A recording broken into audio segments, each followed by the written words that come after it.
जय हिंद दोस्तों। 12 दिसंबर 2024 के करंट अफेयर्स का पहला और इम्पॉर्टेंट क्वेश्चन है, मोहम्मद अल बशीर किस देश के अंतरिम प्रधानमंत्री चुने गए हैं?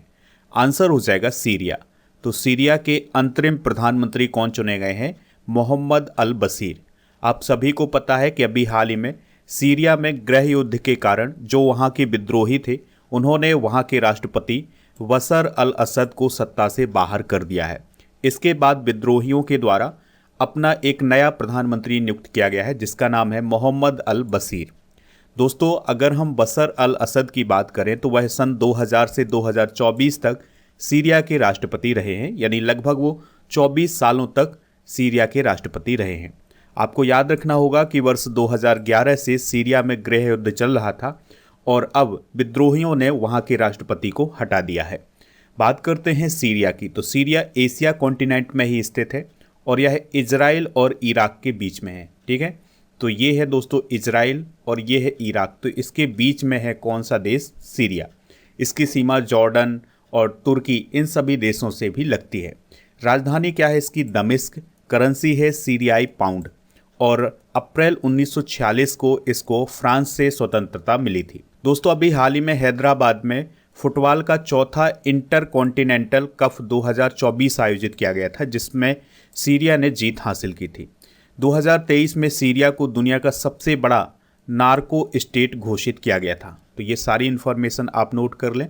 सीरिया की लोकेशन आप वर्ल्ड मैप में देख सकते हैं, यहाँ पर स्थित है सीरिया और ये है इंडिया। हाल ही में की गई कुछ महत्वपूर्ण नियुक्तियाँ डिस्कस करते हैं। तो देवजीत सैकिया अभी हाल ही में बीसीसीआई के कार्यवाहक सचिव बने हैं। जॉन महाना घाना के राष्ट्रपति बने हैं। संजय मल्होत्रा को आरबीआई के नए गवर्नर के रूप में अभी हाल ही में नियुक्त किया गया है और यह आरबीआई के 26वें नंबर के गवर्नर बने हैं, ये बात याद रखिएगा। और इन्होंने किसका स्थान लिया है? शक्तिकांत दास का स्थान लिया है।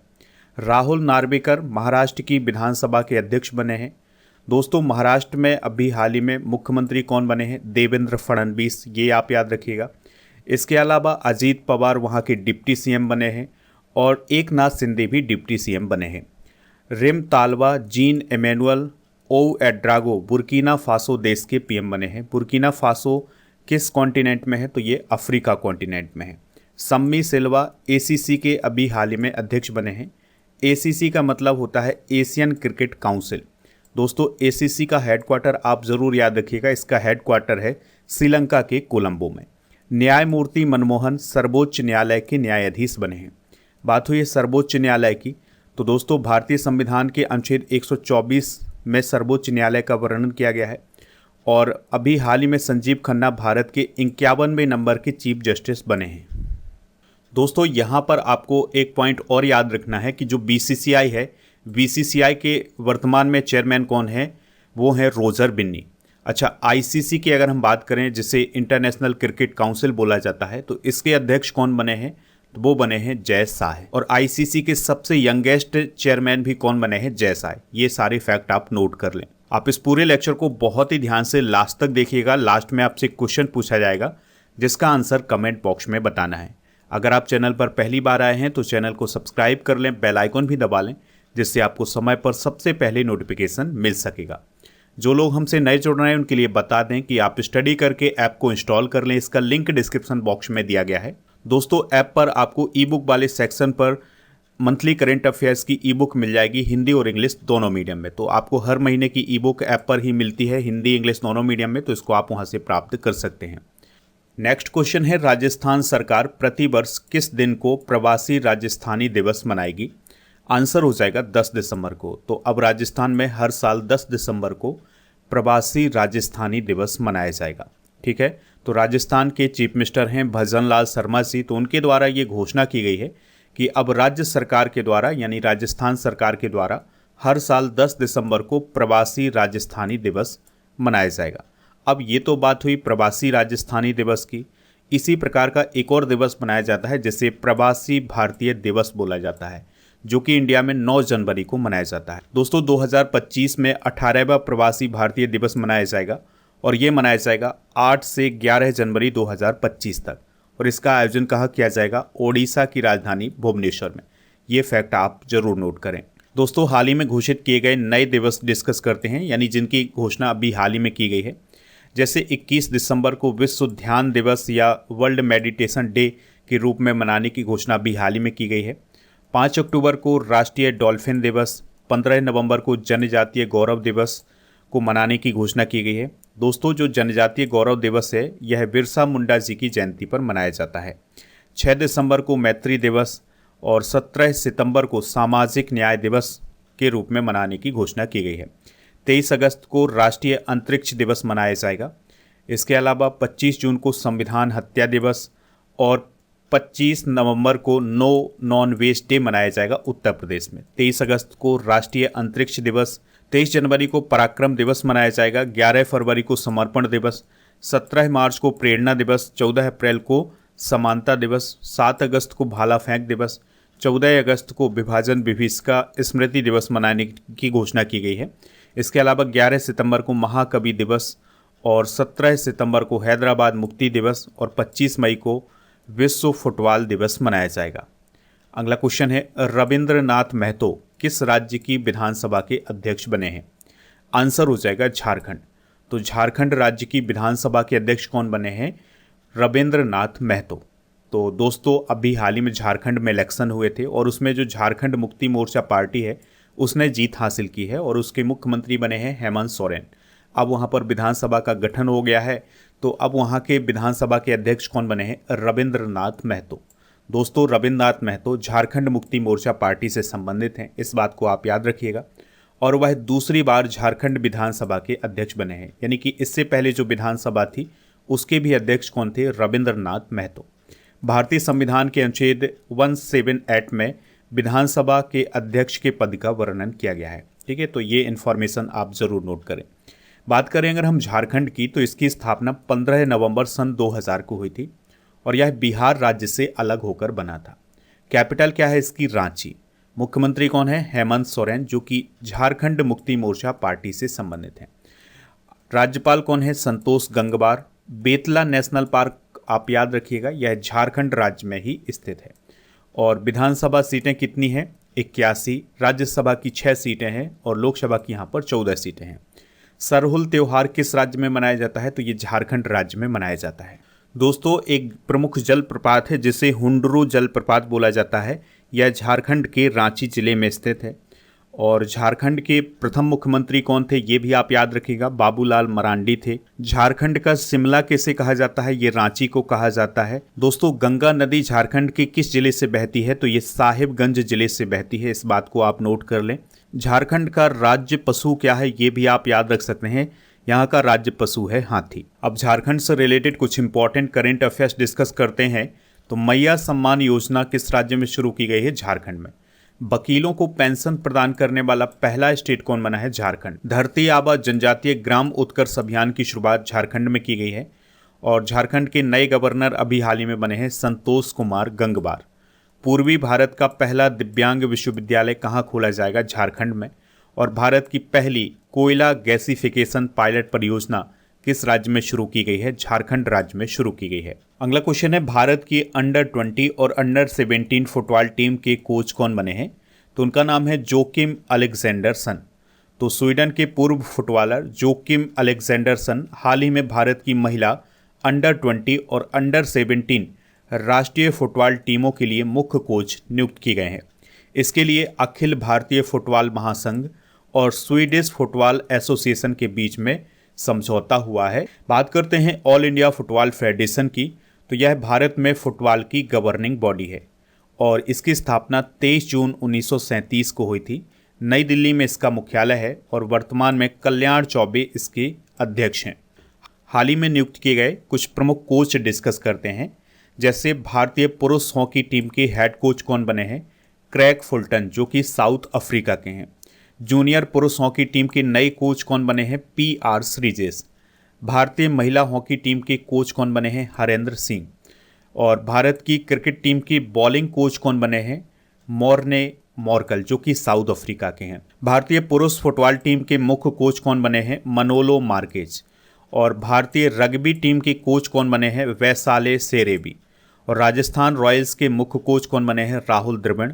और भारतीय महिला क्रिकेट टीम के मुख्य कोच कौन बने हैं? अमोल मजूमदार। अगला क्वेश्चन है, किस भारतीय ने 2024 यूएनईपी के पृथ्वी चैंपियन पुरस्कार के लाइफ टाइम अचीवमेंट श्रेणी का पुरस्कार जीता है?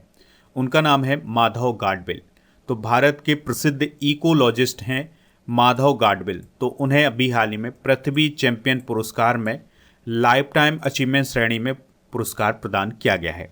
ठीक है, माधव गाडगिल का संबंध किस राज्य से है? तो उनका संबंध महाराष्ट्र राज्य से है। दोस्तों, बात करते हैं पृथ्वी चैंपियन पुरस्कार की। तो इसकी शुरुआत 2005 में की गई थी और संयुक्त राष्ट्र पर्यावरण कार्यक्रम के द्वारा यह पुरस्कार प्रदान किया जाता है।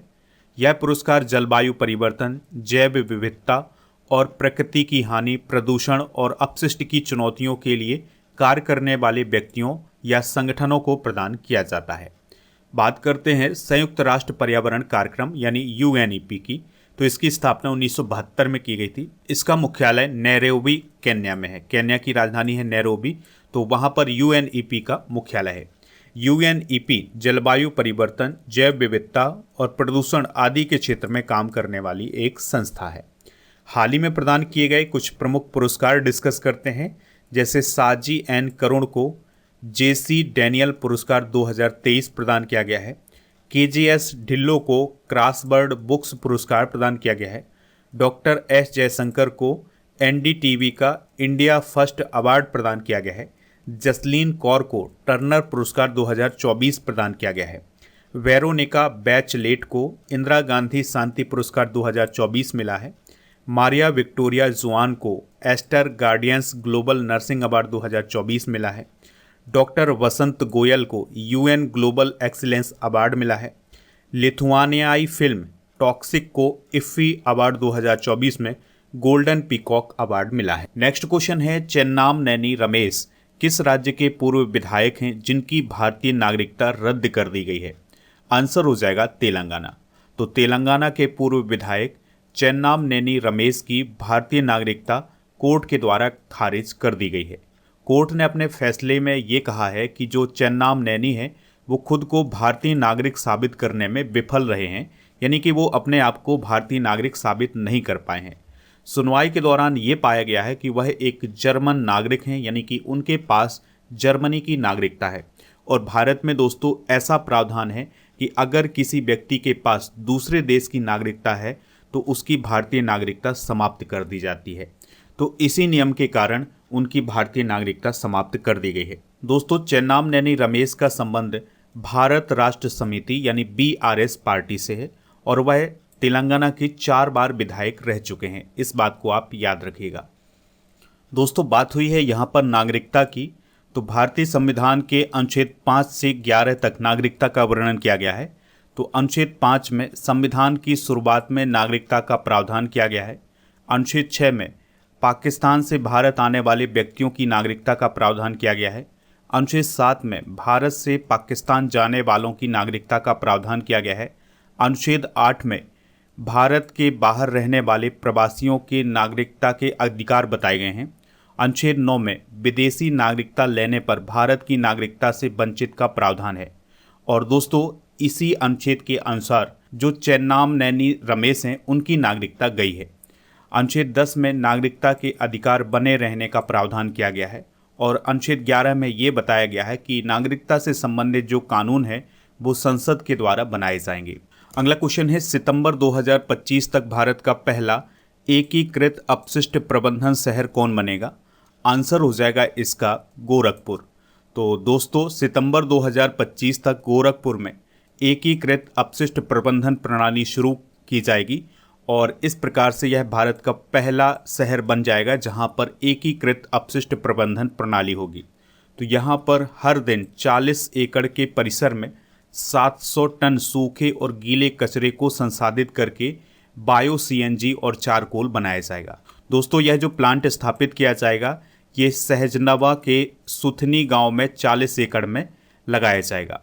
2024 में प्रथम डिस्कस करते हैं तो दुनिया के पहले ओम आकार के मंदिर को बनाया गया है पाली जिला राजस्थान में। हाइब्रिड पिच तकनीक का उपयोग करने वाला पहला स्टेडियम कौन है? धर्मशाला, जो कि हिमाचल प्रदेश में है। लक्षद्वीप में शाखा खोलने वाला पहला निजी बैंक कौन है? HDFC bank. 4 दिन वर्क वीक वाला एशिया का पहला देश कौन है? सिंगापुर। मेनिनजाइटिस का टीका पेश करने वाला दुनिया का पहला देश कौन है? नाइजीरिया। अंतरिक्ष की यात्रा करने वाले पहले भारतीय पर्यटक कौन बने हैं? गोपी थोटाकुरा। देश की पहली अंडर वाटर मेट्रो की शुरुआत कहाँ की गई है? कोलकाता में। बीएसएफ की पहली महिला स्नाइपर कौन बनी है? सुमन कुमारी। गर्भपात को संवैधानिक अधिकार का दर्जा देने वाला पहला देश कौन है? अगला क्वेश्चन है, कौन सा संस्थान भ्रूण के मस्तिष्क की 3D इमेज जारी करने वाला पहला शोध संगठन बन गया है? आंसर हो जाएगा IIT मद्रास। तो दोस्तों, भ्रूण के मस्तिष्क की सबसे विस्तृत 3D इमेज IIT मद्रास के द्वारा अभी हाल ही में लॉन्च की गई हैं। इसे IIT मद्रास के सुधा गोपाल कृष्णन ब्रेन सेंटर के द्वारा डेवलप किया गया है। तो इसमें ब्रेन की 3D इमेज बनाई गई हैं और बहुत ही क्लियर इमेज बनाई गई है। दोस्तों, इस टेक्निक के द्वारा बचपन, किशोरावस्था और युवावस्था तक मस्तिष्क के डेवलपमेंट को समझने में महत्वपूर्ण जानकारी प्राप्त हो सकेगी। चलिए दोस्तों, कुछ इंपॉर्टेंट करेंट अफेयर्स डिस्कस करते हैं। तो 6G के लिए इंटेलिजेंट रिसीवर IIT इंदौर ने अभी हाल ही में डेवलप किया है। NIRF 2024 में IIT मद्रास सर्वश्रेष्ठ संस्थान रहा है। IIT Delhi Abu Dhabi UAE में अपना पहला शैक्षणिक सत्र 2024-25 में शुरू करेगा। IIT गुवाहाटी के द्वारा innovative 3D printed dummy ballot unit का अनावरण अभी हाल ही में किया गया है।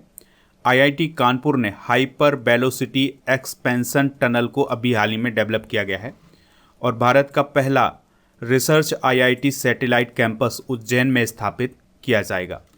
अगला क्वेश्चन है, किस राज्य में गीता पाठ का गिनीज वर्ल्ड रिकॉर्ड बनाया गया है? आंसर हो जाएगा मध्य प्रदेश।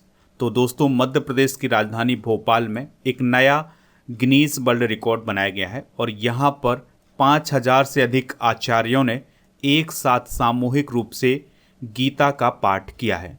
और गीता का जो तीसरा अध्याय है, जो कि कर्म योग से संबंधित है, उसका यहाँ पर पाठ किया गया है। ठीक है, तो यह एक गिनीज वर्ल्ड रिकॉर्ड बन गया है। हाल ही में बनाए गए कुछ गिनीज वर्ल्ड रिकॉर्ड देखते हैं। तो अयोध्या में सरयू नदी के किनारे 25 लाख से अधिक दिए जला करके अभी हाल ही में गिनीज वर्ल्ड रिकॉर्ड बनाया गया था। 1 जनवरी 2024 को गुजरात में 50,000 से अधिक लोगों के द्वारा एक साथ सूर्य नमस्कार करके गिनीज वर्ल्ड रिकॉर्ड बनाया गया था। 2024 में ग्वालियर में 1500 से अधिक लोगों ने तबला बजा करके गिनीज वर्ल्ड रिकॉर्ड बनाया था। अगला क्वेश्चन है, इंडिया स्किल्स रिपोर्ट 2025 के अनुसार 2025 में लगभग कितने प्रतिशत भारतीय ग्रेजुएट ग्लोबल लेवल पर रोजगार योग्य होंगे? आंसर हो जाएगा 55%। तो अभी हाल ही में CII यानी कॉन्फेडरेशन ऑफ इंडियन इंडस्ट्री की रिपोर्ट के अनुसार 2025 में लगभग 55% भारतीय ग्रेजुएट्स के ग्लोबल लेवल पर रोजगार योग्य होंगे। ठीक है, यानी कि 55% ऐसे ग्रेजुएट होंगे जो ग्लोबल लेवल पर रोजगार के योग्य होंगे, यानी कि वो ग्लोबल लेवल पर दुनिया में कहीं भी रोजगार प्राप्त कर सकते हैं। इस रिपोर्ट में ये कहा गया है कि महाराष्ट्र, कर्नाटक और दिल्ली जैसे जो राज्य हैं वहाँ पर रोजगार के अवसर बढ़ रहे हैं। इसके अलावा पुणे, बेंगलुरु और मुंबई जैसे शहरों में जो रोजगार के अवसर हैं वो भी बढ़ रहे हैं। अगला क्वेश्चन है, सनी ढिल्लों पर इंटरनेशनल क्रिकेट एसोसिएशन यानी ICC के द्वारा कितने साल का बैन लगाया गया है? 6 साल का बैन लगाया गया है। यह एक क्रिकेट कोच थे, तो उन पर अभी हाल ही में 6 साल का बैन लगाया है ICC ने। मरियम वेब स्टार के द्वारा किसे वर्ड ऑफ द ईयर 2024 चुना गया है? पोलराइजेशन। ठीक है, तो पोलराइजेशन शब्द को मरियम वेब स्टार के द्वारा वर्ड ऑफ द ईयर 2024 चुना गया है।